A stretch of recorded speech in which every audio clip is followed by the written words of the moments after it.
Hello বন্ধুরা, তোমরা সবাই কেমন আছো? আশা করি তোমরা খুব ভালো আছো। আমিও খুব ভালো আছি। আমার নতুন ব্লগে তোমাদের অনেকটা স্বাগত আর ভালোবাসা জানিয়ে আজকের ব্লগটা শুরু করছি। তো কোথায় যাচ্ছি, কি করছি সবটাই তোমাদের সাথে শেয়ার করব। তো মা আর আমি বেরিয়ে পড়েছিলাম একটুখানি পুজোর শপিং করার জন্য। তো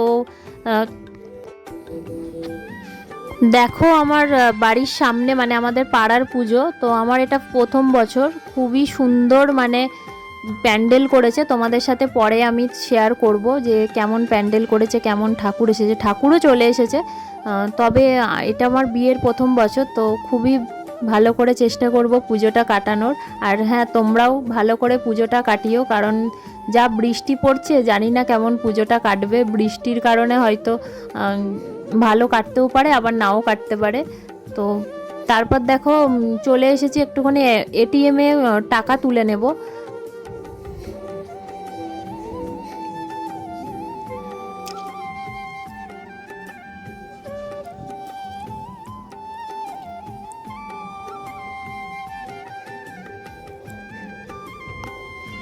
তো টাকা তোলা হয়ে গেল। তারপর দেখো যাচ্ছি হচ্ছে টোটো করে স্টেশনে যাব। তখন তো মোটামুটি বিকালবেলার দিকেই বেরিয়েছিলাম আর কি, 4টে সাড়ে 4টে তখন বাজে। তো তারপর দেখো স্টেশনে চলে আসলাম। তো ট্রেনটা একটুখানি লেটই করেছিল, তো বসে ওয়েট করছিলাম। তারপর ট্রেনে করে যাচ্ছি, দেখো এতটা ভিড় হয়েছে, আমি আর ট্রেনের ভেতরে বেশি ভিডিও করতে পারিনি। তো তারপর স্টেশনে নেমে পড়েছি। দেখো তো মার্কেটে চলে এসেছি।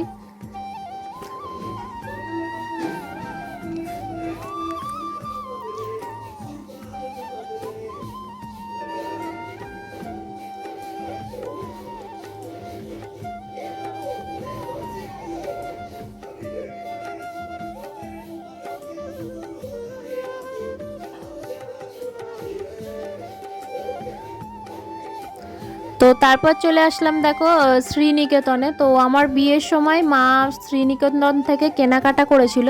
তো আমারও সত্যি কথা বলতে শ্রীনিকেতনের কালেকশান সত্যি খুব ভালো লেগেছিল। তো মায়েরও খুব ভালো লাগে, তো সেখানে চলে এসেছিলাম। তো শ্রীনিকেতন অনেক জায়গাতেই আছে, তো এটা হচ্ছে সোদপুরের শ্রীনিকেতন।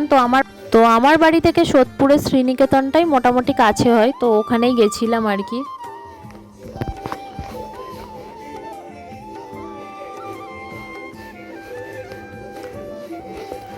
সত্যি কথা বলতে এখানে মানে সব কিছুই পাওয়া যায় আর কি, মানে শাড়ি, কুর্তি, চুড়িদার, মানে সব কিছুই মানে এ টু জেড পাওয়া যায়, মানে খুবই ভালো আর কি। তো এক একটা কাউন্টার ভাগ করা আছে, কোথায় মানে কোন কোন জায়গায় কি কি পাওয়া যায়। বাচ্চাদের জিনিসও পাওয়া যায়, সব কিছুই পাওয়া যায়, জুয়েলারি, কসমেটিক্স। খুবই সুন্দর, মানে খুবই ভালো লেগেছে আমার আর কি।